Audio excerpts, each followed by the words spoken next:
الحمدللہ رب العالمین والصلاة والسلام على رسول الامین وعلى آلہ واصحابہ اجمعین اما بعد اعوذ باللہ من الشیطان الرجیم بسم اللہ الرحمن الرحیم ولا تعذلوهن لتذهبوا ببعض ما آتيتموهن إلا أن يأتينا بفاحشة مبينة وعاشروهن بالمعروف. سورہ نساء کی آیت نمبر 19 آپ کے سامنے پڑھی گئی. اللہ رب العالمین نے اس آیت میں وہ لوگ جو شادی شدہ ہیں ان کے لیے اللہ تعالیٰ نے اس آیت کے اندر 4 احکامات کو اللہ نے بیان کیا. کل کے درس میں آپ کے سامنے پہلا حکم جو اللہ تعالیٰ نے مردوں کو دیا اس کے بارے میں وضاحت کی گئی. آج کے درس میں آپ کے سامنے اسی آیت کا ایک اور ٹکڑا جس میں اللہ تعالیٰ نے مردوں کو عورتوں کے متعلق ایک اور حکم اللہ نے دیا، وہ یہ ہے اللہ نے فرمایا وَلَا تَعْدُلُوهُنَّ لِتَذْهَبُوا بِبَعْضِ مَا آتَيْتُمُوهُنَّ. اے مردوں، اے شوہروں، تم عورتوں پر زبردستی مت کرو. لِتَذْهَبُوا تاکہ تم وہ چیز لے جاؤ جو کچھ تم نے انہیں مہر میں دیا ہے. إِلَّا أَن يَأْتِينَا بِفَاحِشَةٍ مُبَيِّنَةٍ. مگر اگر عورتیں کوئی کھلا برائی لے کر آئے تو تب ان سے تم اپنا مہر زبردستی لے سکتے ہو. تیسرا حکم جو اللہ نے بیان کیا وہ یہ ہے وَعَاشِرُوهُنَّ بِالْمَعْرُوفِ. اے شوہروں، تم اپنی بیویوں کے ساتھ اچھے انداز کے پیش آؤ، اچھا سلوک کرو. یہ اللہ تعالیٰ کی طرف سے ایک اور حکم ہے مردوں کے لیے. چلیے یہ 2 احکامات جو اللہ نے بیان کیے ہیں اس کی وضاحت آپ کے سامنے پیش کر دوں. پہلا حکم جو اللہ کا ہے، اللہ نے فرمایا وَلَا تَعْدُلُوهُنَّ. لوگوں تم اپنی عورتوں پر زبردستی مت کرو، یعنی ان کو تم دوسری شادی کرنے پر انہیں تم فورس مت کرو، یا انہیں تم اتنا مجبور نہ کرو کہ وہ عورتیں تم کو چھوڑ کر کسی اور سے شادی کرنے کے تیار ہو جائیں. وَلَا تَعْدُلُوهُنَّ. تم ان پر زبردستی مت کرو. زبردستی کرنے کا مقصد کیا ہے؟ لِتَذْهَبُوا بِبَعْضِ مَا آتَيْتُمُوهُنَّ. دیکھیے اس آیت کا جو مطلب ہے وہ خلاصہ یہ ہے کہ زمانے جاہلیت میں یہ ہوتا تھا کہ بعض لوگ وہ شوہر جن کے اوپر عورتوں کا مہر باقی رہتا. آج کل کئی لوگ ہوتے ہیں نا، مہر جو ہے نقد نہیں دیتے ہیں بلکہ مہر بعد میں دیتے ہیں. خالد صاحب بولتے ہیں بھائی مہر کتنا دینا ہوتا؟ خالد صاحب مہر 50,000 لکھا دو لیکن بعد میں دے تمہیں. ایسے لوگ کئی آپ کو ملیں گے. جبکہ مہر کے سلسلے میں اللہ رب العالمین نے یہ بات بیان کی کہ تم جب بھی عورتوں سے شادی کرو تو ان کا مہر خوشی خوشی انہیں جب کا جبھی دے دو. مہر میں ہمارے بعض مسلمان جو ہے شادی 1 لاکھ کی 10 لاکھ کی شادی کرتے ہیں لیکن مہر نقد نہیں دیتے بلکہ مہر بعد میں دینے کی کوشش کرتے ہیں. جبکہ اللہ رب العالمین نے یہ بات بیان کی وَلَا تَعْدُلُوهُنَّ. تم عورتوں کو مجبور مت کرو، زبردستی مت کرو. مقصد کیا تھا زبردستی کرنے کا؟ زمانے جاہلیت میں لوگوں کا مقصد یہ ہوتا کہ اگر ان کے ذمے عورتوں کا مہر ہوتا تو مہر سے جان چھڑانے کے لیے عورتوں پر زبردستی کرتے. اب اس عورت کو ستاتے، تکلیف دیتے. اب یہ عورت تکلیف سہ کر مجبور ہو جاتی تو کیا کرتی؟ اس مرد کی جان چھڑا لیتی، یعنی اس مرد سے رشتہ توڑ لیتی. اب اگر ایسا ستا کر ہم عورتوں سے مہر معاف کر دیں گے تو ہمارا مہر دینا مسئلہ ختم ہوتا نا. یہ لوگ کیا کرتے ہیں؟ عورتوں کو مجبور کرتے، پریشان کرتے تاکہ عورت خود بخود ہمیں چھوڑ کر چلا جائے. اگر عورت چھوڑ کر چلی جائے گی تو مہر بھی ہمیں دینا نہیں پڑے گا، فری میں جان چھوٹ جائے گی نا. تو اللہ نے کہا وَلَا تَعْدُلُوهُنَّ. لوگوں تم عورتوں پر زبردستی مت کرو تاکہ جو تمہارے اوپر جو مہر دینا ان پر باقی تھا تم پر وہ تم سے معاف ہو جائے. ایسا مت کرو. ہاں ایک صورت ہے جب تم اپنی عورتوں سے اپنا مہر، جو عورتوں کا جو مہر ہوتا ہے، ایک صورت میں تم زبردستی ان سے مہر لے سکتے ہو. کیا مطلب؟ آپ نے عورت کو مہر دیا اور عورت جو ہے کوئی زناکاری کا کام کر کے آئی، کوئی برا کام کر کے آئی، کوئی برائی کا ارتکاب کی، تب ایسی صورت میں اس عورت سے آپ اپنا دیا گیا مہر واپس لے سکتے ہو۔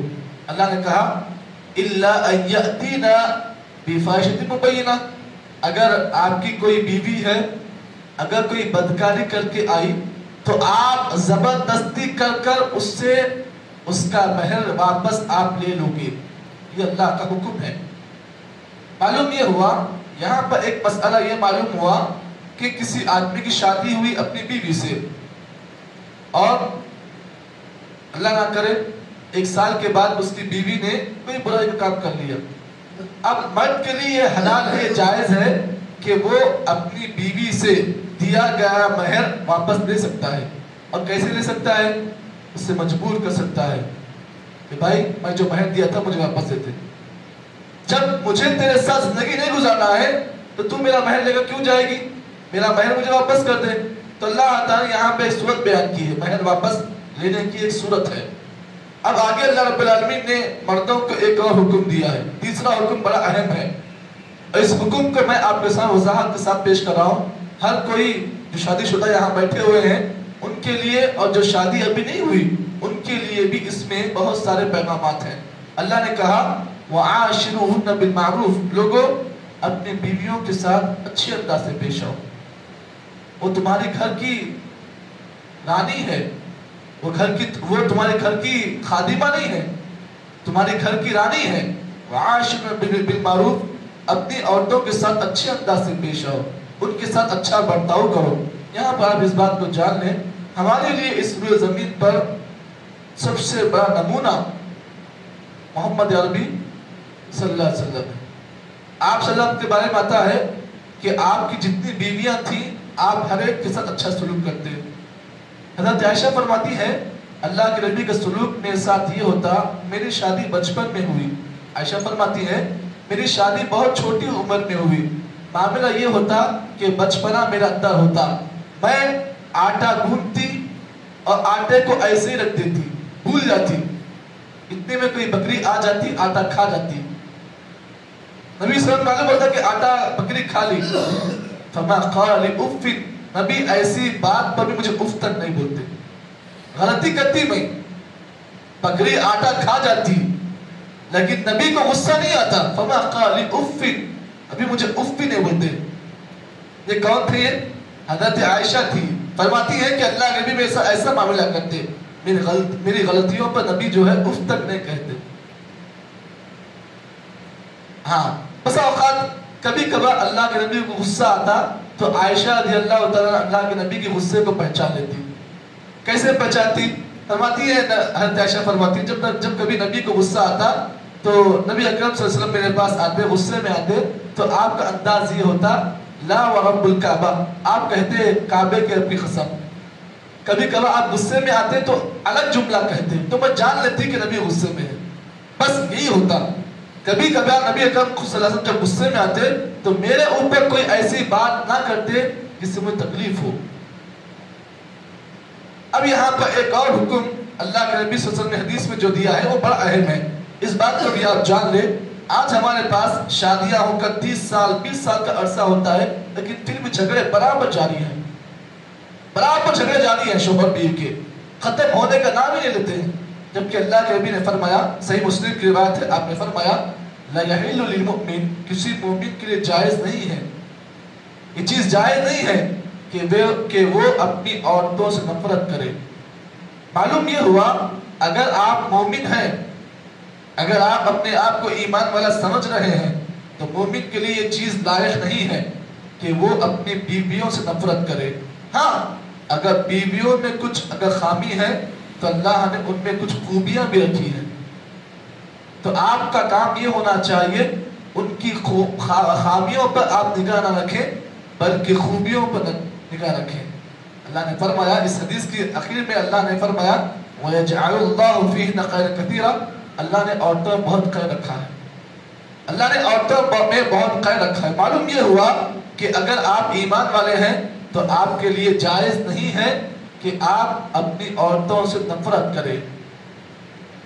اگر عورت میں کچھ خامی ہے تو اللہ نے اس میں خوبی بھی رکھی ہے، تو آپ کا کام یہ ہونا چاہیے خامیوں پر نگاہ نہ رکھیں بلکہ خوبیوں پر نگاہ رکھیں۔ ایک اور تیسری حدیث جس میں اللہ کے نبی صلی اللہ علیہ وسلم نے اس مسئلے کی وضاحت فرماتے ہوئے فرمایا خیرکم خیرکم لأہلی، خیرکم خیرکم لأہلی وانا خیر لأہلی۔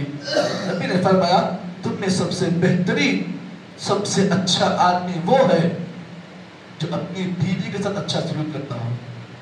معلوم یہ ہوا یہاں پر آ کر مسجد میں باتیں بڑے بڑے کرتے ہیں، دینی باتیں کرتے ہیں، جبکہ ان کے گھر کا معاملہ یہ ہوتا ہے کہ بیویاں ان سے نفرت کرنے لگتی ہیں شوہروں کے ساتھ۔ لیکن یہ شوہر کیا کرتے ہیں؟ گھر میں رواب نہیں کرتے، یہاں کے رواب کرتے ہیں۔ نبی نے کہا خیرکم خیرکم لأہلی، دیکھو تم میں بہترین شخص وہ ہے جو اپنی بیوی کے ساتھ اچھا سلوک کرتا ہو۔ وَأَنَا خَيْرٌ لِأَهْلِي، میں محمد صلی اللہ علیہ وسلم اپنی بیویوں کے ساتھ بہتر سلوک کرتا ہوں۔ اللہ اکبر۔ معلوم یہ ہوا جس کسی کی بیوی نے یہ کہہ دیا کہ میرا شوہر بہتر ہے، اچھا ہے، سمجھ جاؤ وہ سب سے بہترین آدمی ہے۔ کسی بھی آدمی کی بہتری کو جاننے کے لیے معیار جو بیان کیا گیا وہ یہ ہے کہ جس مرد کی عورت اس کی تعریف کرے اس کے بہتر انداز کی، وہ سب سے بہترین شوہر ہے، وہ سب سے بہترین آدمی ہے۔ اللہ کے نبی کے بارے میں امام ابن حجر رحمہ اللہ نے اپنی کتاب میں یہ بات لکھی ہے کہ نبی اکرم کا معاملہ یہ ہوتا کہ آپ اپنی بیویوں کے ساتھ بود و باش کرتے، ان کے ساتھ کھیلتے، ان کے ساتھ کودتے۔ حضرت عائشہ فرماتی نبی صلی اللہ علیہ وسلم کے ساتھ کھیلتے تھے، دوڑ لگاتے تھے، کبھی کبھار میں اللہ کے نبی سے دوڑ میں آگے بڑھ جاتی، کبھی آپ دوڑ مجھ سے آگے بڑھ جاتے۔ یہ نبی کا معاملہ ہوتا نا۔ اور کبھی کبھار ایسا ہوتا کہ نبی ہمارے ساتھ بات چیت کرنے مصروف ہوتے، ہم سے مشورے لیتے، ہم سے خیر کی باتیں کرتے۔ اور کبھی کبھار رات میں ہم لوگ اللہ کے نبی سے بیٹھ کر بات چیت کرتے تھے۔ یہ اللہ کے نبی کا معاملہ ہوتا۔ یہ ہمارے نبی ہیں جو ہمارے لیے اسوہ نمونہ ہیں۔ تو معلوم یہ ہوا بیویوں سے مشورہ بھی آپ لیتے تھے۔ جیسے کہ اس کی مثال، جب آپ کو پہلی وحی آئی، غار حرا میں آپ تھے، پریشان ہو گھبرا کر آپ آئے۔ کہاں آئے؟ مائیں خدیجہ کے پاس آئے، کہا کہ مجھے اپنی جان کا خوف ہے، ڈر ہے۔ اس وقت حضرت خدیجہ رضی اللہ تعالیٰ عنہ نے اللہ کے نبی کو مشورہ دیا کہ آپ کے ساتھ اللہ تعالیٰ برا سلوک نہیں کرے گا، کیونکہ آپ ایسے ایسے ہیں، آپ کے پاس یہ کوالٹیز ہیں، یہ خوبیاں ہیں۔ میں جانتی ہوں کہ جس آدمی کے پاس ایسی خوبیاں ہو اللہ تعالیٰ اسے ہلاک نہیں کرے گا، تباہ نہیں کرے گا۔ تو معلوم یہ ہوا نبی کا معاملہ یہ ہوتا کہ بیویوں سے مشورہ لیتے، آپ بیویوں سے بات چیت اچھی انداز سے کرتے، کبھی کبھار بیویوں سے آپ کھیل کود بھی کرتے تھے۔ یہ اللہ کے نبی کا معاملہ ہے۔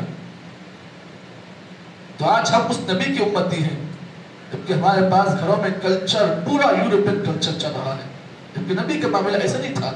اپنی بیویوں کے ساتھ آپ اچھا سلوک کرتے۔ ایک بیوی نہیں آپ کی، 11 بیویاں ہیں، ہر 11 بیویوں کا آپ معاملہ دیکھیں، ہر ایک کے ساتھ آپ وہی انصاف کرتے جو ایک بیوی کے ساتھ ہونا چاہیے۔ اب 11 بیویوں سے آپ نے نکاح کیا، ہر ایک آپ کے اچھے سلوک کی تعریف کرتی ہے۔ آج ہمارا معاملہ یہ ہے کہ ایک ہی بیوی ساتھ میں ہے لیکن پھر بھی وہ بیوی ہمارے ساتھ ناراض ہے، نفرت میں ہے۔ تو ہونا یہ چاہیے کہ ہم نے ہر آدمی یہ سوچے کہ ہم میں کیا خامی ہے، ہم میں کیا خوبی ہے۔ ہم اپنی خامیوں کو نظر انداز کرتے ہیں، اگر آگے والا کوئی کسی میں خامی ہے تو اس کی خامیوں پر نگاہ رکھتے ہیں۔ تو سب سے پہلے بہتر یہ ہے کہ آدمی اپنی خامی کو سدھارے، بعد میں کسی اور خامی کو سدھارنے کی کوشش کرے۔ یہ کچھ باتیں تھیں جو ان آیتوں کی روشنی میں آپ کے سامنے بیان کی گئی ہیں۔ اللہ تعالیٰ سے دعا ہے کہ اللہ تعالیٰ مجھے اور آپ کو جتنی باتیں بتائی گئی ہیں صحیح معنی میں عمل تک عطا فرمائے۔ سبحان اللہ بحمدہ، سبحانک اللہم وبحمدک، اشہد ان لا الہ الا انت، نستغفرک ونتوب الیک۔